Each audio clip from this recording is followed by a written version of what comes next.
Parents, if your kids are on TikTok, listen up. There's a new warning that doctors are putting out about a treat that is colorful, crunchy, and sweet. It's the perfect recipe for going viral. But right now, the craze on TikTok is obsessed with how to make what is called tanguli.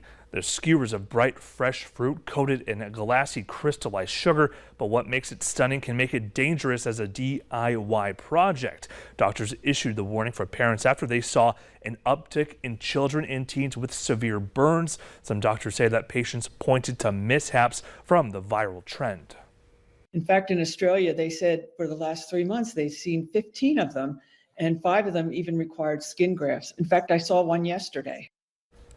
Doctors say that any recipe's hot liquid can melt containers and splash onto your face, hands, or arms, but syrupy sugar has sticking power and can possibly cause problems with mobility.